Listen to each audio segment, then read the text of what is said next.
नमस्कार,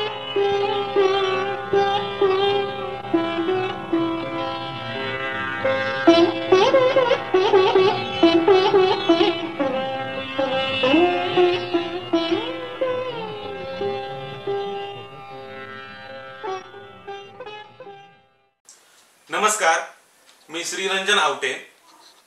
आज मी आपलं आय कार्ड या मी आणि माझी सहलेखिका राही श्रुती गणेश या पुस्तकावरती बोलणार आहे। हे पुस्तक आहे भारतीय संविधानावरती। तुम्हाला वाटलं असेल याचं नाव आपलं आय कार्ड असं काय। मागे एकदा मी नानी पालखीवाल्यांचं एक पुस्तक वाचत होतो आणि ते पुस्तक वाचत असताना मी एका वाक्यापाशी थबकलो। ते वाक्य असं होतं, preamble is an identity card of Indian constitution. भारताची उद्देशिका, संविधानाची उद्देशिका हे संविधानाचं आय कार्ड आहे।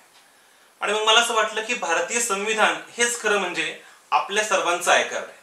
आपली प्रत्येकाची काही एक ओळख आहे, पुरुष आहे, स्त्री आहे, विशिष्ट जात आहे, धर्म आहे, विशिष्ट राज्यातले आपण आहोत, विशिष्ट समूहातले आपण आहोत, अशा अनेक ओळखी आपल्या आहेत। पण खरं म्हणजे आपल्या सर्वांची एक सामूहिक ओळख जर काही असेल तर ती आहे आपलं संविधान, आपली उद्देशिका, आपला विचार। आणि म्हणून आम्हाला असं वाटलं की खरोखर भारतीय संविधानाविषयी लिहिलं पाहिजे। मला आठवतं, मी काही माझे मित्र हे MPSC UPSC करत होते आणि त्यांची सगळी कलमं पाठ असायची। पण जेव्हा जेव्हा आम्ही राजकारणाविषयी चर्चा करायचो तेव्हा ते काहीतरी वेगळंच बोलायचं। मग मला असं वाटलं की अरे यांना संविधानाचा आशय कळालेला नाहीये। संविधानाचं जे एक मूल्यसूत्र आहे किंवा त्याची एक गुणात्मक अशी एक जी मांडणी आहे ती त्यांच्यापर्यंत पोहोचलेलीच नाहीये। त्यामुळे कलम, कायदे, तरतुदी म्हणजे भारतीय संविधान नाही हे मी त्यांना पुन्हा पुन्हा सांगायचो, पण दुर्दैवाने त्यांना ते पटायचं नाही। पण माझ्यापेक्षा आजही त्यांची सगळी कलम पाठ आहेत आणि ते उत्तमरित्या ह्या परीक्षा पास होत आहेत। दुसरं असं की एका कॉलेजमध्ये मी शिकवत असताना लॉचा विद्यार्थी माझ्या लेक्चर नंतर माझ्याकडे आला आणि मला म्हणाला की ते देशद्रोहाचा कायदा, लँड ॲक्विजिशन ह्याच्यामध्ये आंबेडकरांनी बदल का केले नाहीत, भारतीय संविधान असं कसं। मग माझ्या लक्षात आलं की भारतीय संविधान, इंडियन पिनल कोड आणि CRPC ह्या तीन वेगवेगळ्या गोष्टी आहेत हेच मुळात त्याला माहिती नव्हतं। आता लॉच्या विद्यार्थ्याची जर ही अवस्था असेल तर इतरांविषयी काय बोलायचं। त्यामुळे आम्हाला असं वाटलं, मी आणि राही श्रुती गणेश आम्हा दोघांना असं वाटलं की याच्याविषयी लिहिलं पाहिजे आणि ते लिहिताना खरं म्हणजे त्याचा आशय काय आहे, ही कलम का आहे, त्याच्या मागचा ज्याला आपण म्हणतो की तात्विक पाया काय आहे हे समजावून सांगण्याचा आम्ही प्रयत्न या पुस्तकातून केलेला आहे। आपण जर या पुस्तकाची अनुक्रमणिका पाहिली तर आपल्या असं लक्षात येईल की यातले जे की वर्ड्स आहेत, कळीचे शब्द जे आहेत ते आम्ही भारताचे लोक, स्वातंत्र्य, समानता, बंधुता, बंधुतेच्या ऐवजी आम्ही सहभाव हा शब्द वापरलाय। तो का वापरला त्याविषयी मी बोलेनच। न्याय, लोकशाही, धर्मनिरपेक्षता, समाजवाद आणि भारतीय संविधान आणि आपण, अशी ही 9 प्रकरणं आहेत। कारण ही सगळी जी महत्वाची ज्या सगळ्या संकल्पना आहेत त्या आपण लोकांपर्यंत कशा प्रकारे पोहोचू शकतो, म्हणजे संविधानामध्ये काय लिहिले हा एक भाग, त्याची प्रॅक्टिस कशा प्रकारे होते हा दुसरा भाग। त्यामुळे त्याची अंमलबजावणी चांगल्या प्रकारे होणं आणि ते मुळात आपल्याला त्याच्याबाबत एक वैचारिक स्पष्टता असणं हे आम्हाला खूप महत्त्वाचं वाटलं। आता साधी गोष्ट घ्या, पहिलंच प्रकरण आहे आम्ही भारताचे लोक। आपल्याला अनेक असं वाटतं की आम्ही भारताचे लोक असं म्हणण्यामध्ये विशेषते काय, पण हे खूप महत्त्वाचं आहे। कारण आपण इथं असं म्हणत नाही की आम्ही विशिष्ट जातीचे, धर्माचे लोक। आपण हे संविधान कुणाला अर्पण केलंय, म्हणजे तुम्ही इतर अनेक देशांची संविधानं पाहिलीत तर तुमच्या असं लक्षात येईल, अगदी इराणचं संविधान इस्लामिक रिपब्लिक ऑफ इराण असं म्हटलंय, किंवा अनेक देशांची संविधानं ही अल्लाला, गॉडला अर्पण केलेली आहेत। भारतीय संविधान सभेत असाच प्रस्ताव आलेला होता की हे संविधान आपण देवाला अर्पण करावं। संविधान सभेनं हा प्रस्ताव फेटाळून लावला। असं म्हटलं गेलं होतं की हे संविधान महात्मा गांधीजींना अर्पण करावं। गांधीजींचे अनेक अनुयायी हे संविधान सभेमध्ये होते, पण आपण म्हटलं की नाही, आपण हे संविधान कुणा एकाला अर्पण करणार नाही। मग याची जबाबदारी कुणाची असेल तर ती तुमची, आमची, प्रत्येकाची असेल। आम्ही हे संविधान स्वतः परत अर्पण करत आहोत, हे फार महत्वाचं आहे। लॉर्ड माउंटबॅटन असं म्हणाला होता की आम्ही जर इथून गेलो तर इथे अनागोंदी माजेल, अराजक माजेल। त्यावेळेस गांधीजी असं म्हणाले, ते अराजक, तो गोंधळ आमचा असेल, त्याची जबाबदारी आम्ही घेऊ। आणि म्हणून आम्ही भारताचे लोक या शब्दामध्ये आपणा सर्वांची अधिमान्यता, आपणा सर्वांची जबाबदारी, आपणा सर्वांचं उत्तरदायित्व असं अधोरेखित करणारे हे शब्द आहेत। आणि म्हणून आम्ही भारताचे लोक असं म्हणताना आपल्याला एक स्फुरण चढतं। हे लक्षात घेतलं पाहिजे की भारत हा असा एकमेव देश आहे की ज्यानं, म्हणजे फार कमी देश आहेत खरं म्हणजे असे, की ज्यांनी संविधान लागू होताच सर्वांना मतदानाचा अधिकार दिला. तुम्हाला कल्पना असेल, बराक ओबामा 2009 साली भारतामध्ये आले होते आणि तेव्हा त्यांनी मनमोहन सिंगांना एक पुस्तक भेट दिलं होतं आणि त्यावर त्यांनी लिहिलं, from oldest democracy to largest democracy, सप्रेम भेट. म्हणजे सगळ्यात जुन्या लोकशाहीकडून सगळ्यात मोठ्या लोकशाहीला सप्रेम भेट. आता मनमोहन सिंगांना पुस्तक भेट दिलं कारण मनमोहन सिंग पुस्तकं वाचायचे. त्याच्यावरती सीताराम येचुरी उभा राहिले आणि ते म्हणाले, mister Obama, you are neither oldest nor largest. तेव्हा ओबामा म्हणाले, असं कसं काय म्हणताय तुम्ही? तेव्हा त्यांनी सांगितलं की भलेही अमेरिकेला स्वातंत्र्य मिळालं 18व्या शतकामध्ये, पण तुम्ही सार्वत्रिक प्रौढ मताधिकार जो आहे तो दिला 1964 ला. भारताला स्वातंत्र्य मिळतं 1947 ला, 26 जानेवारी 1950 ला संविधान लागू होतं आणि सर्वांना मतदानाचा अधिकार दिला जातो. ही किती मोठी गोष्ट लक्षात घ्या. भारताच्या लोकशाहीमध्ये भारतीय संविधानानं तुम्हाला मला प्रत्येकाला मतदानाचा अधिकार दिला.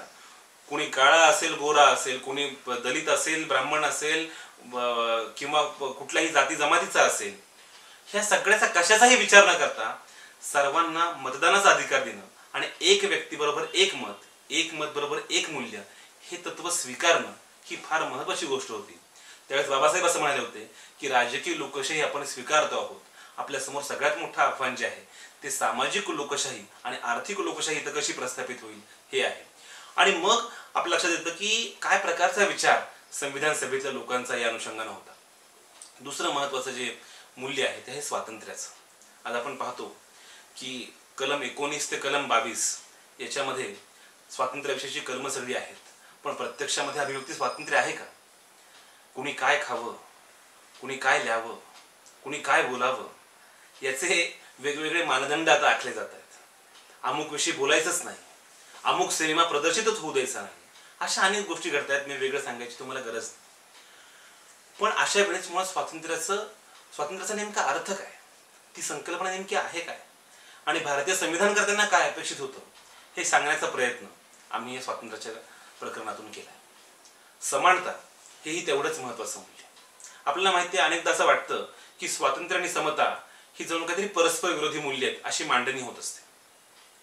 बाबासाहेबांनी त्याविषयी फार महत्वाचं विधान केलं.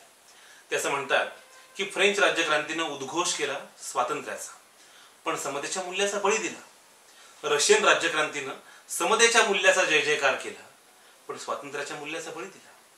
स्वतंत्र भारतासमोर स्वातंत्र्य आणि समता यांचं सहअस्तित्व कसं असेल हे सगळ्यात मोठं आव्हान आहे. आणि म्हणून बाबासाहेब सातत्यानं स्वातंत्र्य आणि समतेची मांडणी करतात, त्यासोबतच बंधुतेचं महत्व अधोरेखित करतात. मी मगाशी म्हणालो त्याप्रमाणे आम्ही बंधुता हा शब्द वापरला नाही, आम्ही सहभाव हा शब्द वापरला. आपल्याला माहिती आहे बंधुता इथे हा एक पितृसत्ताक शब्द आहे, बंधूविषयी. त्यामुळे स्त्रीवाद्यांनी खरं म्हणजे ज्याविषयी अगोदरच टीका केलेली आहे त्याला बंधू भगिनी भाव, भावंड भाव असे वेगवेगळे शब्द वापरलेत. आम्ही या ठिकाणी सहभाव हा शब्द वापरला. यातून आपली जी एक बहुलतावादी परंपरा जी आहे, आपल्याला माहिती आहे की अगदी गौतम बुद्धापासून, महावीरापासून, चार्वाकापासून, वारकरी, महानुभाव अशी एक मोठी परंपरा भारताला आहे आणि ती परंपरा खरं म्हणजे जागवण्याची आज ही वेळ आहे. त्यामुळे ही जी परंपरा आहे ही बहुलतेची परंपरा, कबीराची परंपरा, ही जनाबाईची परंपरा, भक्ती, सुफी, किती परंपरा आहे. आणि ही परंपरा कुठेही विद्वेष शिकवत नाही, विषमता शिकवत नाही, परस्परांवरती प्रेम करायला शिकवते. ढाई आखर प्रेम के पढे सो पंडित होय असं म्हणणारा कबीर इथं असतो. आपल्याला माहिती आहे अमर्त्य सेन यांचं एक फार महत्वाचं पुस्तक आहे आर्ग्युमेंटेटिव्ह इंडियन. त्यात ते म्हणतात की वादविवादाची एक मोठी परंपरा आपल्याला आहे. वाद, प्रतिवाद आणि संवाद ही आपली परंपरा आहे. एकमेकांना ट्रोल करणं ही आपली परंपरा नाही. भारतीय संविधान हेच आपल्याला पुन्हा पुन्हा सांगत आहे. इथल्या न्यायाची जी कल्पना आहे, इथली लोकशाहीची जी संकल्पना आहे ती किती व्यापक आहे. इथे संसदीय लोकशाही आहे. इथे ए पंतप्रधान होणार की बी पंतप्रधान होणार ही चर्चा असते अध्यक्षीय लोकशाहीमध्ये. संसदीय लोकशाहीमध्ये अशी चर्चा नसते. व्यक्तीला आपला विवेक वाहणं ही सगळ्यात मोठी चूक आहे आपली. बाबासाहेबांनी हे सांगितलं होतंच की विभूती पूजा हा भारतीय समाजाला जडलेला रोग आहे. 1937 साली पंडित नेहरूंनी एक लेख लिहिला होता आणि त्या लेखाखाली नाव नव्हतं, त्यामुळे अनेकांना असं वाटलं की हा लेख कुणी लिहिलाय. त्यात असं म्हटलं होतं की पंडित नेहरू नावाच्या माणसापासून भारताला धोका आहे आणि त्यामध्ये त्यांनी हा माणूस हुकुमशहा होऊ शकतो असं स्वतःच म्हटलं होतं. लक्षात घ्या, पंडित नेहरूंना ही भीती होती की या देशामध्ये हुकुमशाही निर्माण होऊ शकते, इथे संसदीय लोकशाही निर्माण झाली पाहिजे असा त्यांचा आग्रह होता. म्हणजे गांधी, नेहरू, आंबेडकर हे पुन्हा पुन्हा संसदीय लोकशाहीविषयी मांडणी करतायत, ते लोकशाही टिकावी यासाठी आग्रही आहेत. टागोरांचं आपल्याला स्वप्न माहिती आहे की खऱ्या अर्थाने इथे सर्वसामान्य माणसापर्यंत स्वातंत्र्य पोहोचेल अशा प्रकारची एक मांडणी ते करतायत. त्यामुळे असा एक व्यापक विचार संविधान सभेतल्या अनेकांनी केलेला होता असं आपल्याला दिसतं. आणि सगळ्यात महत्वाचं म्हणजे धर्मनिरपेक्षता. भारतीय धर्मनिरपेक्षतेचे जे मॉडेल आहे ते पाश्चात्य धर्मनिरपेक्षतेपेक्षा पूर्णपणे वेगळं आहे. आपण धर्माच्या क्षेत्रामध्ये हस्तक्षेप करतो कशासाठी, तर इथे सामाजिक सुधारणा व्हावी म्हणून. धर्मनिरपेक्षतेचा एक सोपा अर्थ असा आहे की भगवद्गीता हा श्रेष्ठ ग्रंथ आहे, कुराण हा सर्वश्रेष्ठ ग्रंथ आहे, बायबल हा सर्वश्रेष्ठ ग्रंथ आहे, त्रिपिटक श्रेष्ठ आहेत. पण कुठे? आपापल्या घरी. जेव्हा जेव्हा आपण रस्त्यावरती येतो, जेव्हा जेव्हा आपण कुठल्याही सार्वजनिक ठिकाणी असतो, तेव्हा सर्वात महत्वाचा राष्ट्रीय ग्रंथ कुठला असेल तर तो आहे भारतीय संविधान. तर भारतीय संविधान ही इथल्या धर्मनिरपेक्षतेचं एक महत्वाचं तत्व आपल्याला सांगतं. आणि म्हणून मी मगाशी म्हटलं त्याप्रमाणे हे संविधान आपण कुठल्याच अल्लाला, कुठल्या धर्मग्रंथाला वाहिलेलं नाही. आपण म्हटलं की सार्वजनिक व्यवहार कशाच्या आधारे चालेल, तर तो भारतीय संविधानाच्या आधारे चालेल. मी मगाशी म्हणालो की भारतीय संविधानाची धर्मनिरपेक्षता ही धर्माच्या क्षेत्रामध्ये हस्तक्षेप करते. तो कसा? साधी गोष्ट घ्या, कलम 17 सांगतं अस्पृश्यतेवर बंदी आहे. आता अस्पृश्यता ही हिंदू धर्मामधली एक प्रथा आहे. आता तुम्ही म्हणाल की याच्यामध्ये राज्यसंस्था हस्तक्षेप करते. हो करते, पण कशासाठी करते? तर समतेसाठी करते, सामाजिक सुधारणेसाठी करते, समताधिष्ठित समाज निर्माण व्हावा म्हणून करते. अशा प्रकारचा हस्तक्षेप हा योग्य आहे, ज्याला सकारात्मक हस्तक्षेप असंही म्हटलं जातं.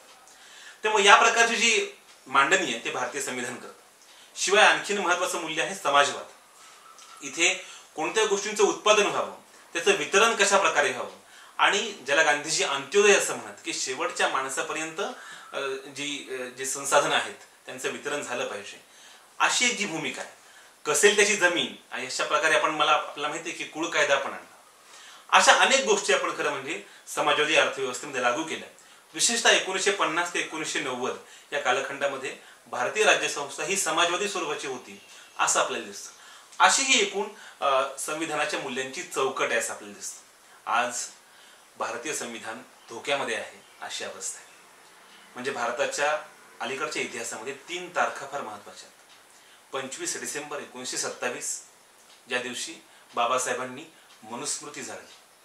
कारण ही मनुस्मृती म्हणत होती न स्त्री स्वातंत्र्यम अर्हती, स्त्रीला स्वातंत्र्य असता कामा नये, शूद्रांना स्वातंत्र्य असता कामा नये, अनेक प्रकारचे जाचक निर्बंध त्यांच्यावरती लावलेले होते. ही महत्वाची तारीख. दुसरी महत्वाची तारीख जी आहे ती 26 जानेवारी 1950 ज्या दिवशी आपण भारतीय संविधान लागू केलं. प्रागतिक असं संविधान, परिवर्तनवादी असं संविधान, सर्वांना समान संधी देणार असं संविधान. आणि तिसरी तारीख आहे 9 ऑगस्ट 2018 ज्या दिवशी दिल्लीतल्या संसद मार्गावरती भारतीय संविधान जाळण्यात आलं. बाबासाहेबांनी जाळली मनुस्मृती, आज जाळलं जाते संविधान.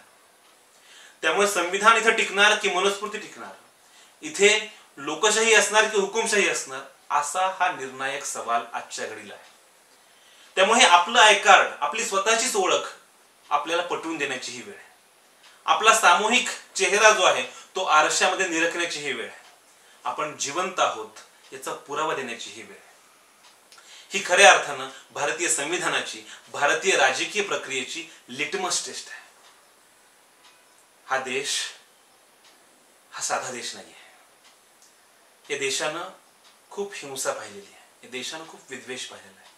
पण हा सगळा विद्वेष पाहूनही हा देश तगला, हा देश टिकला. तो तुमच्या माझ्या प्रेमाच्या आधारावरती, तो तुमच्या माझ्यातल्या आपुलकीच्या आधारावरती. हे जे बंध आहेत हे बंधच आपल्याला पुढे नेऊ शकतात.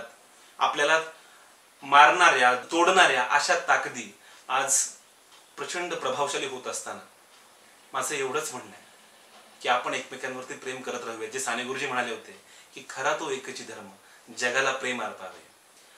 ते म्हणतील की द्वेष हीच आमची जीवनशैली आहे. आपण सांगूयात प्रेम हाच आमचा धर्म आहे, जे आम्हाला भारताचं संविधान शिकवतो. तेच आमचं खऱ्या अर्थानं आय कार्ड आहे. मला वाटतं ते संविधान टिकवण्यासाठी आपण सर्वजण पुढे यावे अशी मला आशा आहे.